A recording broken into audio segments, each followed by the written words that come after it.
नमस्कार सर। सत्साई सत्साई। क्या नाम है जी आपका? मेरा नाम धर्मवीर दास है जी। क्या काम करते हैं आप? जी मैं जेल वार्डर हूँ, जेल डिपार्टमेंट में नौकरी करता हूँ। कहाँ के रहने वाले? मेरा गांव कंडेला, जिला जींद, हरियाणा का निवासी हूँ जी मैं। संत रामपाल जी महाराज की शरण में कैसे आए? ये बहुत लंबा प्रकरण है, इसको मैं थोड़ा विस्तार से बताऊंगा आपके सामने। मैं जिस टाइम ये करौथा कांड हुआ उस टाइम रोहतक जेल पर वार्डर के पद पर था, और बहुत तरह बात सुनी एक भाई ऐसे हुआ करौथा कांड, ऐसे सुनते थे अखबारों में हर रोज़। तो बड़ा दुख हुआ ये बातें सुनकर, भाई ये संत सभी ऐसे ही करते हैं। तो फिर कुछ दिन के बाद पता चला भाई संत रामपाल जी महाराज रोहतक जेल में आएंगे। तो हमारी वहाँ पर ड्यूटी थी, हमने देखा, सोचा भाई यहीं बात करेंगे, आके पूछेंगे उनसे क्या ये वास्तविक सच्चाई है। उसके बाद मेरे कुछ दोस्त थे मेरे गांव में, जिन्होंने सतगुरु रामपाल जी महाराज जी से उपदेश लिया हुआ था। तो मैंने उनके पास जाकर कहा भाई तुम्हारे गुरु जी तो ये देखो अखबारों में ऐसे आते हैं, इनके बारे में बहुत बकवास ऐसे करते हैं। वो न बोले नहीं भाई हमारे गुरु जी ऐसे नहीं करते। लेकिन मेरे विश्वास नहीं हुआ इस बात का। तो एक मेरा दोस्त जो गांव में केबल का वैसे स्कूल का प्राइवेट स्कूल है, गांव में केबल चलाता है वो, मैं उसके बाहर खड़ा होया, उससे मैंने बहुत गलत गलत बातें की उसको। अगर भाई तुम्हारे गुरु जी ऐसे करते, मैं तुम्हारे आता नहीं। उन्होंने बोला भाई एक बात बता, मेरी माँ पागल, एक्चुअल में उसकी माँ पागल थी, अपने कपड़े उतार कर फेंक देती थी। उसका पिताजी इतना शराबी था कि सारा गांव के बच्चे उसके पीछे लगे रहते थे। उन्होंने बोला भाई जब मेरे घर में मेरी माँ पागल से ठीक होगी, मेरा पिताजी शराब पीता था, आज एक नंबर का इंसान हो गया, मैं उस सुख को कैसे भूल जाऊँ, मैं कैसे ये कह दूँ भाई संत रामपाल जी महाराज मेरे गुरु जी के पास मतलब ये ज्ञान नहीं है, उनसे ये फ़ायदा नहीं होता, मैं मेरा जो फ़ायदा हुआ है उसको कैसे अनदेखा कर दूँ। इस बात का मेरे कोई असर नहीं हुआ। मैं उसको कह के, वो बोला अरे चाय तो पीता जाए, मैं बोला नहीं भाई मैं चाय नहीं पीऊँगा, मैं चला गया। तो फिर उसने मेरे पास फ़ोन कराया कि भाई हमारे गुरुजी आपके पास जेल में आ रहे हैं, आप उनको शिष्टाचार से बातें करना, आप कदे आप आपके भागी हो जाओ। एक मेरा बड़ा भाई ओम प्रकाश नाम है उसका, उससे भी पहले वो करौथा कांड में सह परिवार जाया हुआ था, उसको भी मैंने फ़ोन पर बहुत ज़्यादा बातें की, भाई तुम वहाँ क्या करने गया था, आज फंस गया। होती ये कहा फ़ोन पे मेरे को, अगर भाई मैं तुम्हारे को ही छोड़ दूंगा, मैं गुरुजी को नहीं छोड़ सकता। फिर भी मेरी बुद्धि ने काम नहीं करे, भाई एक भाई ये कह रहा है भाई तुम्हें ही छोड़ दूंगा, गुरुजी को नहीं छोड़ सकता। फिर भी मेरी बुद्धि ने काम नहीं कराया, मैं भाई ये तो पागल हो गए। उसके बाद फिर गुरुजी जेल में आए। जेल में आने के बाद वो दिन बहुत, मैं उस दिन को बहुत खुशकिस्मत मानता हूँ कि उस दौरान मेरी जहाँ पर गुरुजी बंद थे वहाँ पर मेरी ड्यूटी लगी हुई थी। तो गुरुजी आए, जैसे आके वहाँ बार के अंदर लेट के, शाम को तो हमने ये सोचा भाई गुरुजी अब आए हैं, रिमांड से आए हैं, अब तो इनको आराम करते, सुबह बातें करेंगे। जब ही सुबह ड्यूटी फिर मैंने ड्यूटी वहीं लगनी थी, वहीं परमानेंट ड्यूटी होती थी एक महीने के लिए, मेरी वहीं ड्यूटी थी। उसके बाद गुरुजी यूँ से सुबह जैसे ही गुरुजी को मैंने नज़दीक ही गया, गुरुजियों ने मेरे से पूछ लिया अक भाई हवलदार कौन से गांव का है तू? माँ जी मैं कंडेला गांव का। गुरुजियों ने कहा भाई कंडेले के तो बहुत भगत हैं मेरे। माँ जी हाँ बहुत भगत हैं। हाँ गुरुजी संत रामपाल जी महाराज ने मेरे ही बड़े भाई का नाम ले दिया। अब एक ओम प्रकाश है भाई मेरा कंडेला का बहुत बढ़िया भगत है। देखो कितनी अखबार में कितनी सुनने के कारण मैं अपने भाई को मना कर दिया कि मैं नहीं जानता। इतना बुरा प्रचार सुनने के बाद मैंने अपने भाई को भी खुद मारा, माँ जा भाई मैंने ये कह दिया जी मैं नहीं जानता उसको। गुरुजी ने कहा भाई जान या ना जान मेरा भक्त है वो। माँ जी ठीक। गुरुजी ने मेरे को बिठाया, सृष्टि रचना सुनाई। मेरे को सृष्टि रचना सुनाने के बाद गुरुजी ने कहा बेटा ये बिल्कुल सत्य है जो सृष्टि रचना मैंने तेरे को सुनाई है, इसको आपने ऐसे लगेगा जैसे ये मनगढ़ंत कहानी है। तो मैंने सृष्टि रचना सुनने के बाद मेरी ड्यूटी ऑफ हो गई, मैं चला गया। उसके बाद मैं संपर्क में, जैसे ही ड्यूटी होती हमारे गुरुजी में संपर्क में चला जाता, मैं वहाँ बैरक पे चला जाता और पूछता रहता। एक दिन मैंने वैसे पूछा गुरुजी आपके जो भगत हैं ये आपको परमात्मा मानते हैं? तो बोले भाई हाँ जी परमात्मा मानते बेटा मेरे को। माँ जी नहीं मानते परमात्मा, क्योंकि मेरे अंदर तो अड़ंगा भरा हुआ था, मैं 2 कौड़ी का इंसान। तो उन्होंने बोले क्या बात है बेटा? माँ जी जब आप भगवान मान लिए तो फिर उल्टा कदम क्यों रखना? वो फिर डर क्यों रहे हैं, हम तो सामने आना चाहिए। हमारे गुरु जी ने कहा बेटा कोई बात नहीं, अब थोड़े डर रहे हैं वो सामने भी आएंगे। तो ऐसे हर रोज़ मैं गुरुजियों से पूछता जी ये जो आप मार्ग बता रही, ये रोड़ा क्यों हुआ, क्या कारण था इसका। तो गुरुजियों ने बताया बेटा ये 70 प्रकाश पुस्तक पर रोड़ा था सारा, मैं प्रोजेक्टर पे दिखाता था इसको, और ये जितने भी आर्य समाजी हैं, ये आचार्य बैठे हैं, ये इसको बेचकर रोजी रोटी बना रहे हैं। इसमें वास्तविकता कुछ लिखी हुई है और हमारे समाज को बता रहे हैं कुछ अलग। तो उस बात पे ये रोड़ा था सारा। तो मैं एक इस परोपकार का ये काम कर रहा हूँ, ये भक्ति विधि सही बता रहा हूँ। मैं कहने लगा जी इस पृथ्वी पर ऐसा इंसान कोई नहीं जो परोपकार के लिए निस्वार्थ भाव से कार्य करता हो। तो गुरुजी ने कहा बेटा ये दास है। तो उस टाइम मेरे वैसे तो मन में अड़ंगा भरा था, मेरे गुरुजी ने कही, मेरे उस बात का विश्वास माँ जी मेरे ये बात जचती नहीं। तो उन्होंने बोला बेटा जचो या ना जचो, मैं तेरे को जो बता रहा हूँ ये सत्य है। तो उस प्रभाव से मैं गांव में जो मेरा दोस्त केबल चलाता था उससे कहने लगा मैं तू कैसेट चढ़ा कर गुरुजियों ज्ञान में ज्ञान, तो तत्व ज्ञान संदेश की कैसेट थी, उसमें जैसे मैं हर रोज़ घर जाता रहा तो वो कैसेट चलवा देता। एक दिन मैं कैसेट सुन रहा था, रात के 9:30-10 बजे का टाइम था। तो एक कैसेट इतनी मार्मिक कैसेट थी, उसमें मैं क्या बताऊँ, मेरे गुरुजियों के लिए मेरा हृदय फाट गया था। वो परमात्मा सतगुरुदेव उन्होंने कहा कि इस दास की जीभ कट जाए अगर झूठ बोलता हो तो मैं इस परोपकार समाज के लिए ज्ञान छुड़ा रहा हूँ। तो गुरुजियों ने वो ज्ञान सुना, मेरे भीतर में लगी वह बात, भाई ये संत ये कह रहे हैं कि दास की जीभ कट जाए और मैं कोई स्वार्थ नहीं मेरा। तो मेरे वह बात भीतर में लगी।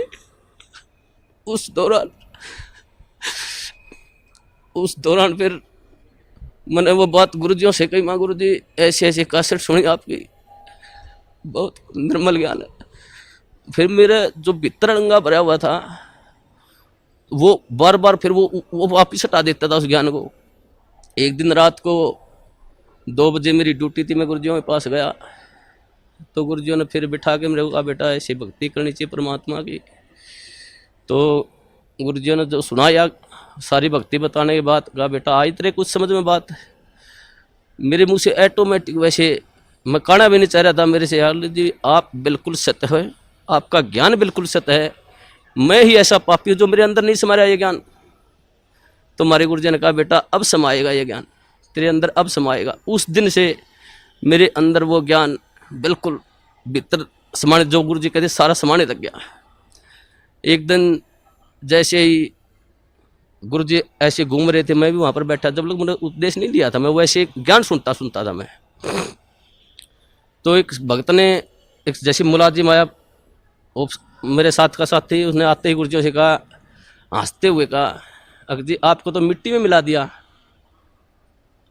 हमारे गुरुजी ने कहा हाँ बेटा मिट्टी में मिला दिया भाई, लेकिन ऐसा उदाहरण दिया हमारे गुरुजियों ने एकदम से सटीक, भाई जमींदार 40 किलो अन्न मिट्टी में मिलाता है, 70 मन उठा के ले जाता है वहाँ से।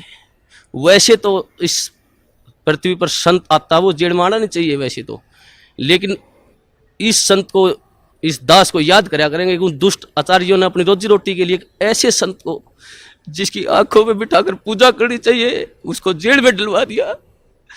ऐसा मार्ग जो पृथ्वी पर संत जनापाल जी महाराज जी चला रहे थे, उस मार्ग को लगभग 2.5 वर्ष के लिए बंद करवा दिया। ऐसा मार्ग, हे परमात्मा, ऐसा गुरुजियों से वहाँ देखता, जो गुरुजियों पर आरोप लगाए गए, ऐसे आरोप, इंसान पागल होकर मर जाए, ये तो समर्थ परमात्मा है।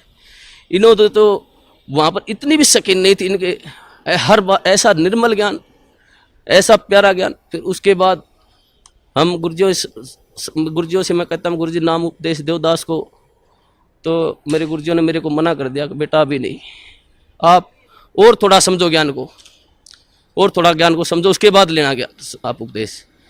मैं घर जाता कैसेट चलवा लेता, मेरे जो दोस्त था उससे, भाई कैसेट चला गुरुजियों की, वो कैसेट मैं सुनता रहता। तो जैसे मेरी भक्तमती थी, मेरी घरवाली थी, वो मैं बाहर जाता तो ऑफ कर देती चैनल को, दूसरा लगा। मैं कहता जी आप इसको बंद मत करो, ये मैं सुनता हूँ, आपने नहीं सुनना तो आप आराम से वो करो।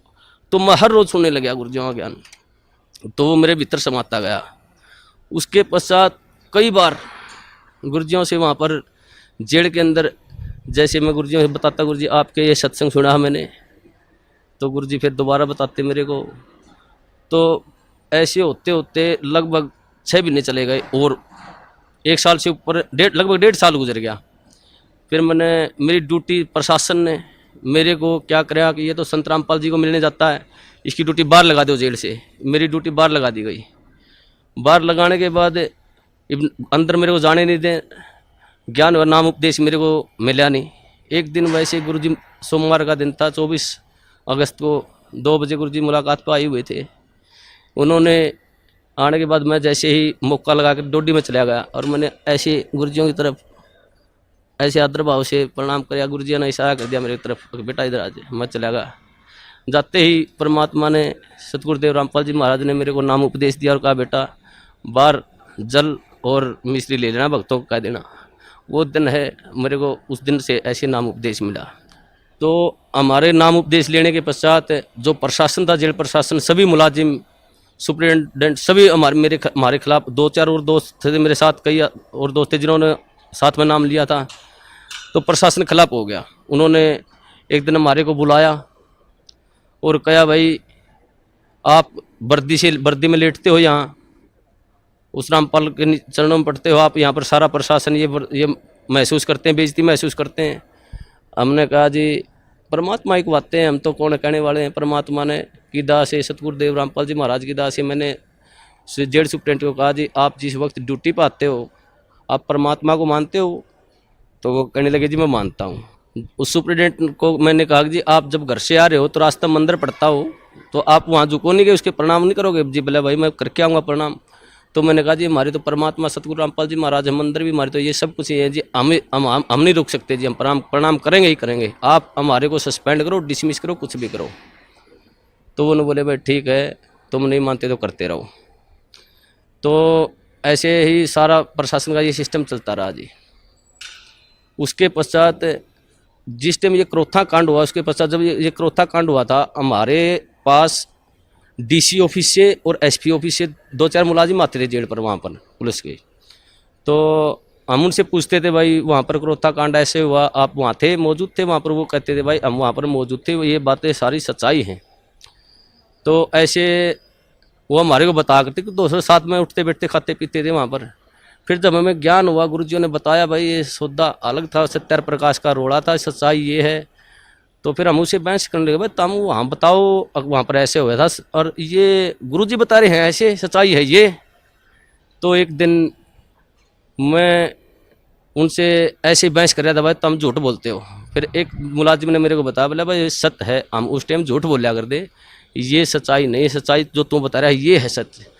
जब मन में आए परमात्मा, ए सतगुरुदेव ऐसे जुल्म ढाए उन दुष्टों ने, फिर भी ये समाज, फिर भी देखो कितने झूठ, एक दोहरा रोटी खाने वाला आदमी झूठ बोल रहा है, हम झूठ बोलिया कर दे एक भ्रमत करने के लिए।